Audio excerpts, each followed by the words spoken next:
कहला के मतलब ये बा जौन मुखिया जी बनल बनी पहले से वही मुखिया जी के जब पुलिस उठा ले जाता तो बाकी लोग के लड़े पूछता, जनता के पंचायत के लोग के पूछता। 20 लाख रुपये हर एगो वार्ड में आइल, ठीक। अब पानी के जल नल योजना नीतीश जी जम दिला बनी, जहाँ जहाँ विकास भइल बा वही जगह पाइप फाटल बा, टोटी टूट गई बा। 5 लाख ना 20 लाख 5 लाख खर्चा नहीं के भइल, 1 लाख मान के चली। टंकी लाग गई बा, पेंट भइल बा, टीना लाग गई बा, झड़ गई बा। जहाँ भी जाता वार्ड से जे भी कहता कि टोटी टूट गई बा तो अपना जेब से लगवा लो। उपेंद्र मिश्रा के जितई ह, चाची विजयी बनई ह। नमस्कार, रहुआ देखतानी पब्लिक मीडिया बिहार। हम अनुराग दुबे। एबरा हमनी कैल बन सन पंचदेवरी ब्लॉक में और ये पंचायत हटे मझवलिया। मुखिया जी के प्रत्याशी में बानी और पिछला 10 साल मुखिया भी रह चुकल बानी, पूर्व मुखिया हैं। यहाँ से बतियावल जाई और इहो जाने की कोशिश कल जाई कि आखिर क्या रीजन रहे कि जब यहाँ के लास्ट टाइम हार गईनी, ये भी बारे में जानल जाई। नया नया का प्लान बा, नया नया का चीज़ अपना पंचायत में करे जाता नहीं, ये सब चीज़ के भी बात कल जाई। तो स्वागत बा राउत पब्लिक मीडिया बिहार में। बहुत बहुत हमारे पब्लिक मीडिया के आप सबन के हमारा तरफ से सबके धन्यवाद बा। और हम जौन बा अरे पिछला 10 साल में रहल बानी।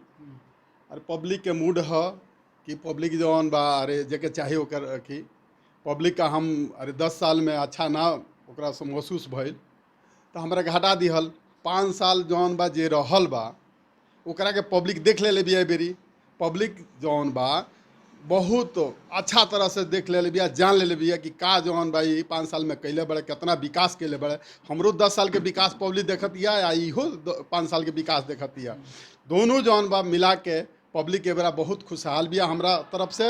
आ हमरा के पब्लिक बहुत चाहतिया। एबरी हमरा के पब्लिक हमरा के जिताई और जितैला के बाद हमारे अपन बा प्रयास कि पब्लिक के हम सेवा करी, पब्लिक के जौन बा पब्लिक के बीच में रही, पब्लिक के जौन भी काम बा हम अपना करी। और बाद जौन बा पब्लिक के जौन भी हमरा तरफ से फंड आई, मैंने सरकार के तरफ से पब्लिक के बीच में रख के पब्लिक से हम जौन बा आम सभा कह के जौन होला जितना होके के चाहिए। कहे से कि 5 साल में आम सभा भइल नहीं के, खाली कागज में भइल बा। अच्छा, एको आम सभा यहाँ के नहीं खे भइल, एको आम सभा नहीं खे भइल। हम जौन बा 10 साल में हर महीना में 1 गो आम सभा कैले बनी। सबके सूचना करके हर गांव के लोग के बुला के, हर आदमी के हम सूचना दे के बुला के ओके आम सभा करब। लेकिन ये 5 साल में पब्लिक इतना आपके सामने बैठल बा सब, ये सबसे पूछ ले रहुआ कि कोई आम सभा के सूचना ये सब का मिलल बा। अच्छा, मुखिया प्रत्याशी के अगर साइड में रख के एगो सवाल पूछत नहीं रहुआ से कि एज नागरिक रहुआ का लगता रहो पंचायत में कितना काम भइल बा, चाहे हर विकासे के ले ली, नल जल से जोड़ के, वृद्धा पेंशन से लेके, इंदिरा आवास से लेके, कौन ऐसा बढ़िया काम भइल? देखिए बढ़िया तो काम इंदिरा आवास जौन बा हमारा पंचायत में तो साफे नहीं खे मिलल। एज नागरिक बताओ तनी। नागरिक हाँ साफे नहीं खे मिलल। आ दूसरे में नल जौन बा जौन नल जल के काम भइल बा, पैसा तो बहुत सरकार देले बिया, लेकिन वो के सदुपयोग नहीं खे भइल। पब्लिक मीडिया बहुत पंचायत में घूमल बाटे। नल जल की योजना हम खुद कहनी कि नीतीश कुमार जी के नल जल योजना जौन बा पूरा फेल बाटे, कोनो कामयाब नहीं रह गई। चाहे हम जितना भी पंचायत घूमल बनी, हम दर्शक लोग से भी ये बतावे चाहब कि हमनी के मानला से पब्लिक मीडिया मानेला कि नल जल फेल बाटे, एकरा से भी अच्छा योजना आ सकत रहे नल जल के लेके। अच्छा, तो और क्या मानी जे नल जल में जैसे हमारे 13 गो पंचायत बा, वार्ड बा। 13 गो वार्ड में कम से कम 1 वार्ड में 20 लाख के माने एस्टिमेट बनल बा नल जल के। आ के काम जौन बा भइल बा में 5 लाख के काम नहीं खे भइल। मानी जे 13 वार्ड में 20-20 लाख के, एकरा मतलब 13 दूनी 26, 2 करोड़ माने 60 लाख रुपया भइल। लेकिन ये कहीं नहीं खे नजर में लौकत कि उतना के काम भइल बा, बढ़िया भइल बा कि नहीं के। 2 करोड़ अगर खर्चा कर दिया तो चकमक पूरा पंचायत चकमक हो जाई। ओकरा बाद नीतीश जी के ई रहे कि नल जल गली नली ये सब जौन बा योजना रहे हर घर पहुँचावे के। लेकिन ये सब नीतीश जी के जौन बा योजने में रह गई बा, कहला में वहाँ का रह गई बा, लेकिन ये धरातल पर नहीं खे आई। धरातल पर जौन बा ये जितना जौन बा अरे ये हमारा पंचायत के मुखिया जौन बा ये तो फाइनल जौन बा खादड़ निकल बाड़े, इनका से कुछ नहीं के भइल। जितना भी खाली जौन बा ये खाली बस देखावा खतरा एगो बाड़े कि हाँ जौन बा हमरा के लोग पब्लिक हमरा के जिताई, हमरा बहुत अपना पंचायत के आगे बढ़ावे के बा। हमरा दिल में बा कि हमरा पंचायत में कम से कम एगो इंटर कॉलेज होके के चाहिए, हमरा पंचायत में कम से हॉस्पिटल होके के चाहिए। पब्लिक का जो ऑन भाई जा कहीं हमारा पंचायत के पब्लिक दूर ना जा, एजुकेशन खतरा है या माने स्वास्थ्य खतरा। हम कोशिश में यह बानी कि हमरा के पब्लिक अगर हमरा के वो योग्य समझत या अगर के स्थान पर हमरा बैठावत या तो हमरा ई बा कि पब्लिक के जौन बा हमरो कुछ करे के चाही। तो ओइमे हमरा सोच में बा कि एगो हॉस्पिटल जरूर एगो हॉस्पिटल हमारा पंचायत में बनवाए। ओकरा बाद इंटर कॉलेज के भी हम सोच ले बानी कि इंटर कॉलेज भी एगो खोले के चाही कि जहाँ यहाँ के लड़की हमरा पंचायत के ना माने स्कूल रहला से पढ़ नहीं की पाओ जा नहीं जकरा गरीब आदमी बा उ जकरा गोरखपुर पटना रख के नहीं पढ़ावे वाला उ नहीं पढ़ा पावत। आई जाए कम से कम इंटर कॉलेज हो जाई तो कम से कम सब गरीब भाई सबके लड़की बेटी बहन सब दूर पढ़ी जाए के ना पड़ी, अपने जाए पंचायत ना। में एडमिशन जी, करा के पढ़ सकत जी। है। आ जैसे हॉस्पिटल के भी रो बात कहनी है तो हॉस्पिटल रो पंचायत में हो जाए तो अच्छा डॉक्टर रो बैठा सकत है। जे गोरखपुर जाता, जे लखनऊ जाता, वो अगर छोटा मोटा भी बीमारी होता तो वो अपने पंचायत में चेकअप करा सकत। ओइजा जौन बा गरीब लोग के जौन बा गरीब लोग जौन छिछियाता ओकरा जौन बा अरे पैसा नहीं खे करावल तो वही लोग के सबसे ज्यादा जाए। जी जी पैसा नहीं के ओके कम से कम स्वास्थ्य जौन बा ओकरा के देखा दियल ओके ट्रीटमेंट हो जा।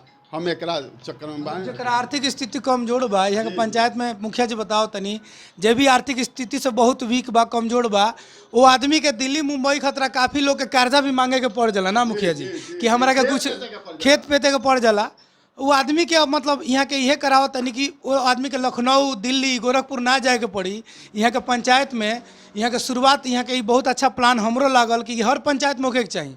बाकी भी जे भी पंचायत के मुखिया जी अगर वीडियो देखत होके वो लोग से निहोरा बा कि ये तरह के मतलब ये तरह के अपना पंचायत में हॉस्पिटल होके चाहे शिक्षा के लेके होके खोले के चाहिए सबके। उसे इहो हमरा ई पब्लिक मीडिया की तरफ से रिक्वेस्ट रही। और रोवा कुछ का बताओ चाहते नहीं पब्लिक के बताओ चलते नहीं कि रोवा जैसे शिक्षा के बात होता है। पहला बेर जब हम मुखिया भैनी तो पहले शिक्षा पर ही हम जौन बा काम कैनी। हमरा हर गांव में स्कूल ना रहे, हर गांव में हम स्कूल बनवा दहनी। एको गांव हमार पंचायत के नहीं जौना गांव में स्कूल ना होके मिडिल स्कूल जौन बा प्राइमरी रहे मिडिल हो गई और जौन प्राइमरी रहे वो नया जौन बा हम ओकरा के बनवा दहनी। माने ले आके जौन बा पास करा के सब बन गए। सबके जौन बा जनता बा ये सब बा ये सबसे पूछी कि झूठ है कि सही है। यहाँ तक लगे कि हम अपना पैसा से जमीन खरीद के स्कूल बनवले बने। अपना पैसा से जमीन खरीद के स्कूल बनवले बने।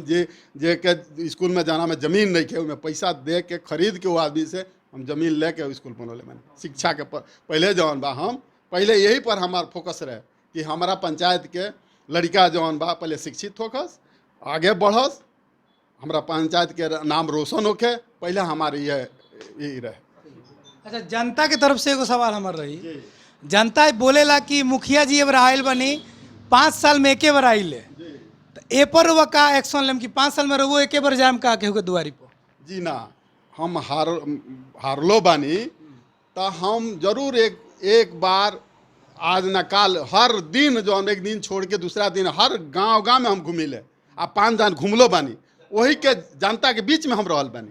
जनता वही के हमरा के जौन बा ए बरा जौन बा जब रुआ मुखिया रहनी जब रुआ ए जी के वर्तमान मुखिया तबो गइल बानी अबो गइल बानी माने जब 10 साल रहनी तबो गइनी जनता के बीच में रहनी आ 5 साल ना रहनी तबो गइल बानी जनता के बीच में बानी। इतना सच बोलतनी मुखिया जी के बताई का कहते नहीं रुआ सही बात भैया के जात बिल्कुल सत्य बा, हैं? बिल्कुल सत्य बा। माने जितलो में गइल बानी हारलो में गइल बानी। बिल्कुल 5 साल 2 दिन 4 दिन गैप दे के हर दिन माने हर वार्ड में घूमल बनी। हाँ। मतलब लोग के समस्या जाने खातिर सुने खातिर। जी जी बिल्कुल। जीतल होखम तब चाहे हारल होखम तब लेकिन गइल बानी। हारल बनी चाहे जीतल बनी बराबर एनी टाइम मतलब सब लोग से मिलल बनी जुलल बनी हालचाल पूछले बनी। ए परी के हवा का कहता? ये बेरी के हवा एकदम पूरा लहर लहरता। लहरता ए पंचायत में घर। हाँ यही पंचायत में और कुछ का काम के कितना भइल बा? अरे काम के का बतियाओ तनी महाराज। हमरा के यहाँ नल जल योजना वाला हो काम भइल बा। मान ली एक वार्ड में 20 लाख के माने बजट रहे। अच्छा वैसन काम भइल बा कि ओइ पका के जला टंकी पर बंदर चढ़ के होगत तरह से ओइमे पानियो नहीं होइए नहीं। नल जल सही बात बा महाराज। नल जल की योजना में का, फिर से बताओ, नल जल की योजना में का भइल बा? अरे नल जल की योजना में यह भइल बा कि हमरा गांव में पानी कहियो ना जाला, पानी ना जाला। कबो ना जाला। माने सरकार के आदेश रहे कि का कहला घर घर गली गली नल जल योजना माने पहुंच जाई, उ सब क्लियर फ्लॉप बा। काहे कि कहीं पानी ना जाला, टंकी में जब पानी नहीं खे ढक्कन के ऊपर से बंदर होगा तारे सोई में। ये सबसे मजेदार चीज बा। हाँ अब वो पानी के पी जब होगा तरसन तो अगर चलियो जाए तो के पी? जाते नहीं खे, पानी नहीं खे जाके चेक कराई, जांच अगर कर चलियो गल तो पी लेबो ना, बिल्कुल ना, केहू यूजे ना करी। जब सब लोग जानता है कि ओमे बंदर कूद कूद के मैदान करता सन, तो पानी अगर नल में चलियो जाए तो केहू पी? आज तक ले शुरुआते नहीं खे भइल। एक दिन वीडियो साहब गई रहे, आनंद कुमार विभूति रहे, तो गई रहे ओ बेरा का कहला तनमन चालू भई रहे खाली देखावटी खातिर। ओकरा बाद से एको हाली पानी ना गइल।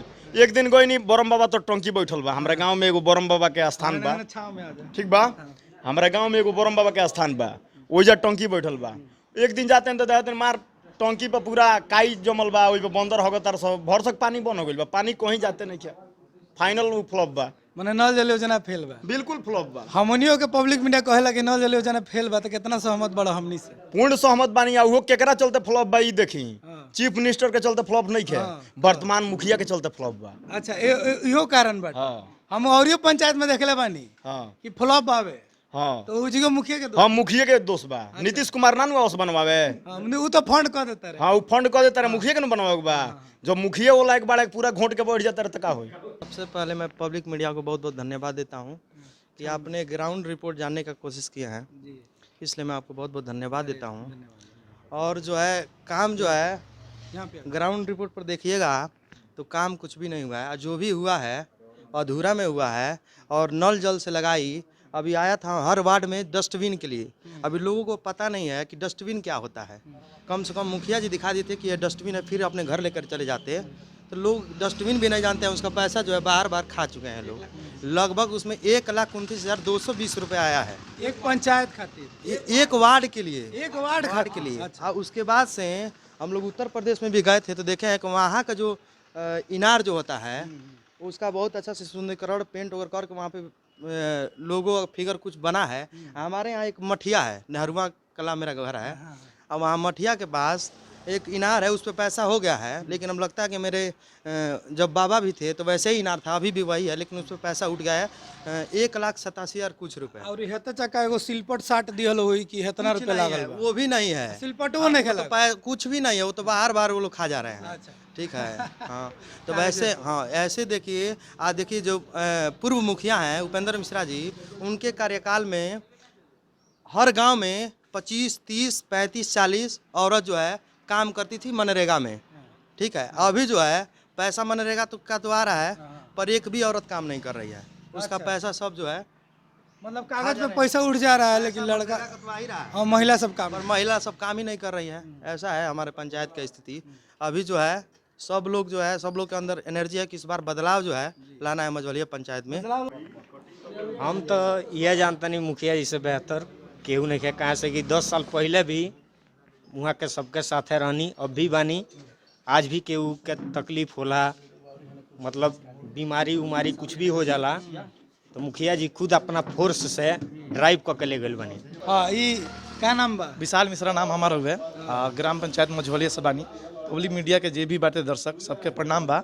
और ई पंचायत के बारे में बता सकते, ठीक बा, 20 लाख रुपये हर एगो वार्ड में आयल, ठीक। अब पानी के जल नल योजना नीतीश जी दम दिला बनी, जहाँ जहाँ विकास भइल बा ओइजा ओइजा पाइप फाटल बा, टोटी टूट गइल बा, 5 लाख ना 20 लाख 5 लाख खर्चा नहीं के भइल, 1 लाख मान के चली, टंकी लाग गइल बा, पेंट भइल बा, टीना लाग गइल बा, झड़ गइल बा। जहाँ भी जे आता वार्ड से जे भी कहता कि यही टोटी टूट गइल बा तो अपना जेब से लगवा लो, सब हम ही कह के दिखा, ई बोली बा वार्ड लोग के। जब तब सरकार तक 20 लाख रुपये दिला बा, तो रिपेयर करके भी तो पैसा देता, बाकी ना तो कोनो विकास नहीं कहो। आ डस्टबिन बा, हाँ मुखिया की तरफ से ही बात बा कि अथी बा, एम्बुलेंस आयल बा, एम्बुलेंस ना लोकल, कुछ ना लोकल, कोनो विकास बा, चौबूतरा बनाओ के पैसा, इनार बनाओ के पैसा, 4-5 जगह हमारा गाँव में इनार बा, जिसमें से सबके पैसा उठ गल बटे। और 1-2 जगह बनल बा वो टेम्पोररी, 1 लाख मार देम ढह जाई, ऐसा स्थिति बाटे। यही से पब्लिक जन दर्शक मूड बनाई, अच्छा से वोट दी, हमारे मुखिया जी के चुनाव में विजयी बनावे। ठीक, ये हम कहल चाहतनी।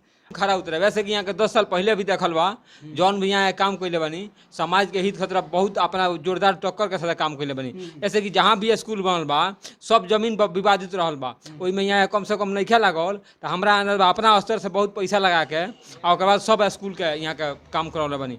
इतने ले नहीं, अब वहाँ ऐसा मुखिया हो गए जब कोनो काम आवे तो अपने मान ली कि पार्के पर आइल बा सरकारी योजना वहाँ के अपना दरवाजा पर बना ले बनी। अब मान ली कि पूरा पंचायत के जाकर टहले हो गए तो वहाँ के दरवाजा पर जाकर रनिंग नानू करी।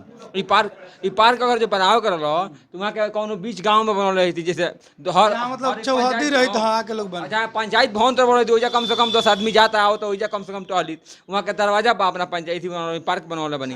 और 40 लाख रुपया के बताइए में खर्चा बा तो में पंचायत के आदमी का सुविधा मिली, का सुख मिली वैसे।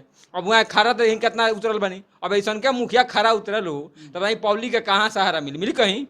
बिल्कुल सही बोलते हैं। आप पोखरा अगर बनवाले बनी तो अपना दरवाजा पर अभी बताइए कोई से लोग के का सुविधा मिली। अब पुल अपना दरवाजा पर, पार्किंग वहाँ का अपने दरवाजा बना ले। हाँ, आप पोखरा अपना दरवाजे पर बनवाले बनी, अपने दरवाजा आप पुल अपने दरवाजा पर। अब बताइए ऐसे आम पब्लिक के मझौलिया पंचायत के पब्लिक के ऐसे का सुविधा मिल सकता।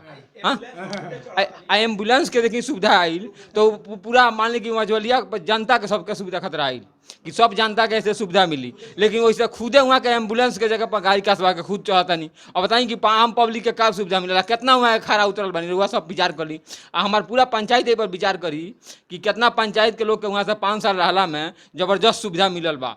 और चीज बता दी रउआ काल होता कि जनता के का बताएं वोट के तो देवे चाहिए पैसा पर कि 5 साल के विकास देख के। यह तो देखिए यह तो जनता है कमजोरी बा। अब जनता क्या करता कि पैसा मान लीजिए 1000-1500 लेके मुर्गा इसी लेके शराब लेके आ वोट दे देता, जौना के नतीजा हमनी के बहुत जुर्म उठावे के पड़ल बा, बहुत तकलीफ उठावे के पड़ल बा। का देख के देवे चाहिए। देखिए जनता के कबो देखे के चाहिए कौन आदमी शिक्षित बा, कौन आदमी के मतलब आचरण अच्छा बा, कबो वोट वही आदमी के देवे के चाहिए। वो भले 2 रुपया ना बांटी लेकिन काम पर एकदम वहाँ के एकदम टाइम टू टाइम सेवा मिली। आ जौन आदमी पैसा लेके अगर जो वोट देता तो वह न मिली मुर्गा या दारू मिली आ वो आदमी काम पर खड़ा कबो ना। जब 10 साल मुखिया जी रहल बनी ओ बार के कार्यकाल कैसन रहल बा एकरा बारे में हमनी के बताएं। सबसे बड़हन बात हमनी के पब्लिक के खुशी के बात ई बा कि जितना दिन 10 साल यहाँ के रहले बनी एको बहुत विवाद हमरा पंचायत में भइल, लेकिन एक भी विवाद ना केस भइल ना थाना में गइल। अपना स्तर से यहाँ के यही जा सबके बुला के दोनों पक्ष के बुला के आपस में राय मसौदा कऽ समझौता कर देनी। सबसे बड़हन खुशी के पंचायत के यह बात बा।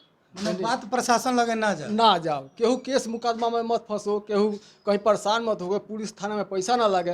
वो स्तर पर जहाँ यहाँ के सुन ले दौड़ के जाके अपना स्तर से यहाँ के दोनों पक्ष के समझा के बुझा के आपसी मेल मिलाप कह के यहाँ के दोनों आदमी एक साथे रहता आपस में। तरह का बहुत ऐसा उदाहरण बा, माने ऐसा उदाहरण बहुत बा। हमारे गाँव में महेश महात्म के देख ली, वहाँ के पंचायत कहीं मारपीट भइल, केस मुकदमा भइल, लास्ट में यहाँ के हमनी के पूरा आदमी यहाँ के कहल जाके मामला सल्टौनी आज केस मुकदमा नहीं है। दोनों आदमी अब खुशहाल बालो आपस में मिल के रहत आलो खात पियत बालो।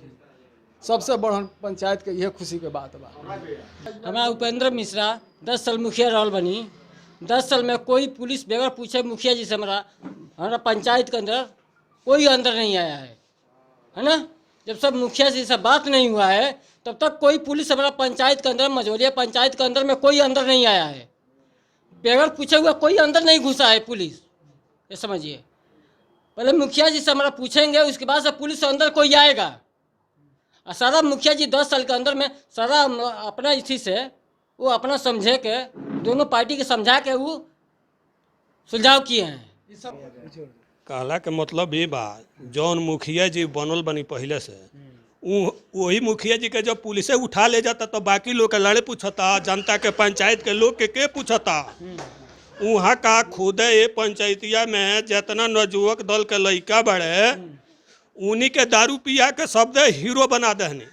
और वहाँ के अब हारत नहीं एक बाद से लोग के घर के लड़कन के खेत बिकाई आ फिर से दारू पिया सो। यह विकास तो कैले बनी मझौलिया पंचायत के मुखिया जी, दोसर कोनो विकास नहीं कैले। पहला विकास वहाँ का ही कैले बनी 14 के माल से PCC रोड बनवाले बनी मझौलिया पंचायत के। 14 ना बुझल हमरा के समझाएं। 14 के माल के अब जान लें कि 14 बाल्टी बालू 14 बाल्टी गिट्टी आ 1 बाल्टी सीमेंट में रोड ढलाइल बाटे ये पंचायतिया में। और रोडवा 200 दिन जाई। गिट्टी उधियाता, सीमेंट कहीं चल गई, लेकर कोनो ठिकाना बा कहाँ गई। अपने गाँव में तिवारी छपरा में रोड पर जाके जांच करा ली लोगे, देख ली लोगे। अच्छा माने मुखिया जी के घर तिवारी छपरा। तिवारी छपरा अपने गांव में तरह का काम करे। अपने गाँव में विकास कैले बनी, वो विकास से लोग इतना खुश बा। और वहाँ के गाँव में पंडोहा चलता रोड के। हाँ, गाड़ी जब जाता तब इतना पानी में है, गाड़ी पार होके जाता वो पार के एने का और आवता। ये विकास कैले, ये विकास कैले बानी। आ दूसरा विकास ही कैले बानी, ई हमारा पंचायतिया में नहरुआ गहुआ में आई रहल एथी बनावे खातिर शमशान घाट। तो वहाँ का शमशान घाट बनावत बा, ओकर रुपया उतर गया। नहरुआ के लोग के शमशान घाट बन गए। बड़ा आयल बा मुखिया के चुनाव, तो बड़ा कहतनी कि इंदिरा आवास देतनी हो देतनी। वहाँ का का देतनी, जे अपने देह नहीं के बचा पाओ तो पब्लिक के का बचा पाई। उपेंद्र मिश्रा के जितई हा, उपेंद्र मिश्रा के जितई हा, चाची विजयी बनई हा। उपेंद्र मिश्रा के जितई हा, चाचा मुखिया बनई हा। मुखिया बनई हा हो, मुखिया बनई हा, मुखिया बनई हा हो, मुखिया बनई हा। जीत वाला माला पहिनई हा, जीत वाला माला पहिनई हा, फिर से मुखिया बनई हा। पंचदेवरी ब्लॉक के मझवलिया ग्राम पंचायत में बानी सन। तमाम बात भइल, जनता के रिव्यू भी लिया गई। जनता केकरा बारे में का सोचता या फिर पंचायत में कितना विकास भइल बा, वो हर योजना के होखे। तरह तरह के फंड के बारे में बतावल गई। मुखिया जी जौन बानी, अभी वर्तमान मुखिया, वहाँ के घरे तर पार का पोखरा बनवा लेल बानी जौन सरकारी फंड से आवेला। तमाम बात भइल। और यहाँ के लोग के कहे के बा कि हमनी के जौन पूर्व मुखिया रहनी है, दोबारा फिर वहाँ के लियावे के बा। काहे कि वहाँ के बहुत विकास कैले रही, जब अपना टाइम में रहनी काफ़ी कुछ कैले बनी। तो सारा लोग के रिव्यू लिया लोग बतेबे कैले सटे। अब पब्लिक मीडिया से हम अनुराग दुबे, कैमरा पर चंदन कुमार बाड़े। पब्लिक मीडिया देखत रही, हमनी के जाके पेज के फॉलो करी, लाइक करी, कमेंट करी और बताई कोनो सुझाव और कोनो शिकायत होके तो जरूर कमेंट करें। धन्यवाद। जय हिंद।